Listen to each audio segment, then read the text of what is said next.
चाचा भतीजे की लड़ाई में चिराग की ताकत बढ़ती गई है। केंद्र में मंत्री रहते हुए पशुपति पारस ने चिराग से रामविलास की विरासत वाली सीट ही नहीं, बंगला तक छीन लिया। लंबी पॉलिटिकल लड़ाई के बाद चिराग पिता की विरासत वाली सीट पर सांसद और केंद्र में मंत्री बने। अब ऐसे में चाचा पशुपति पारस अपने आप को ठगा सा महसूस करने लग गए हैं। पॉलिटिक्स में समय का ऐसा चक्र आया कि अब एनडीए में चिराग पासवान पावरफुल हैं, पशुपति पारस गायब हो गए हैं। पशुपति वापसी के लिए हर जतन कर रहे हैं और इसी कड़ी में राष्ट्रीय लोक जनशक्ति पार्टी के राष्ट्रीय अध्यक्ष पशुपति कुमार पारस मंगलवार को खगड़िया पहुंचे, जहां उन्होंने बिहार सरकार पर हमला बोला। उन्होंने इस दौरान भतीजे चिराग पासवान पर भी जमकर हमला बोला। साथ ही विधानसभा चुनाव में सीटों को लेकर के भी ऐलान उन्होंने कर डाला। उन्होंने इशारे में ही अपने भतीजे चिराग पासवान पर भी निशाना साधते हुए पशुपति पारस ने कहा कि कुछ लोग ऐसे भी हैं जिनको 5-5 सीटें मिली, बावजूद उसके सभी लोग भाग गए। संगठन हमारा मजबूत है, क्या कुछ कहा उन्होंने, देखिए। बावजूद उसके सभी लोग भाग गए, संगठन हमारा मजबूत है। संगठन के लोगों को मैंने कहा है कि एनडीए के ईमानदार रखने की जरूरत है, एनडीए के ईमानदार सहयोगी दल के रूप में हम उनके साथ खड़े हैं। यानी यहां पर मास्टर स्ट्रोक खेलने की कोशिश चाचा जी जो हैं वो करते हुए नजर आए। तो देखिए, पशुपति पारस ने कहा है कि आगामी दिनों में बिहार में 243 विधानसभा सीटों पर राष्ट्रीय लोक जनशक्ति पार्टी को मजबूत करना हमारा प्रयास है।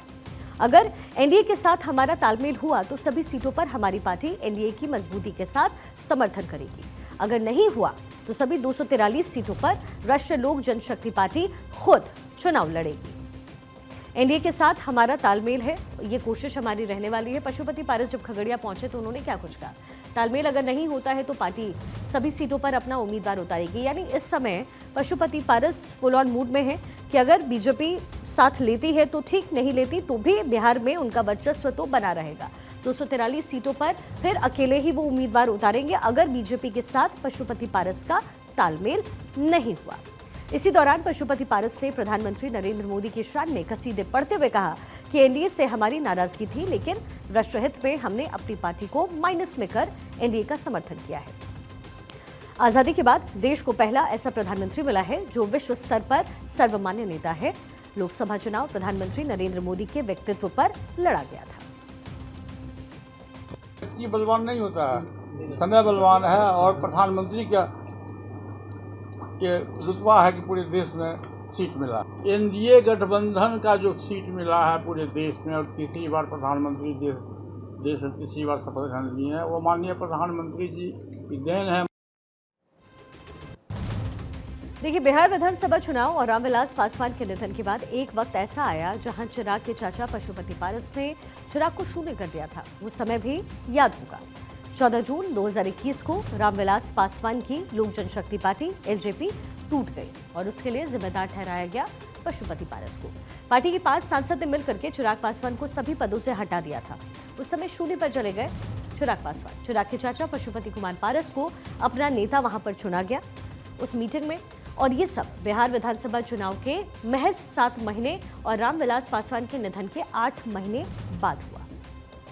यहीं से एक अलग रुख और मोड़ लेते हुए ये जो पूरी सियासत है वो नजर आई। प्रधानमंत्री मोदी की दखल के बाद चिराग को हाजीपुर सीट मिली। इस बार के चुनाव में चिराग हाजीपुर से जीत करके पिता की विरासत को बचाते हुए चाचा से बड़ी लकीर खींचकर निकल गए। एनडीए में मिली 5 सीटों पर उनका स्ट्राइक रेट 100% रहा। एलजेपी रामविलास ने हाजीपुर, वैशाली, समस्तीपुर, खगड़िया और जमुई से जीत दर्ज की और इस बड़ी जीत के बाद चिराग पासवान मोदी के असली हनुमान बन गए और अब मोदी कैबिनेट में मंत्री भी बन गए हैं। अब वो पारस से कई ज्यादा मजबूत स्थिति में है इस समय। हालांकि पशुपति पारस ने चिराग की जीत पर बधाई भी नहीं दी और ऐसे में कहीं ना कहीं उनके मन में टीस तो साफ नजर आ रही है कि सब कुछ कमिटमेंट पर ही निर्भर करता था। हाजीपुर सीट से चुनाव लड़ने का जो मौका मिला चिराग पासवान को, और जब प्रधानमंत्री का समर्थन मिला तो फिर उन्हें मौका मिला। लोकसभा की 5 सीट पर उन्होंने जीत भी दर्ज की, यानी जो एक लकीर है वो पशुपति पारस से लंबी उन्होंने खींची।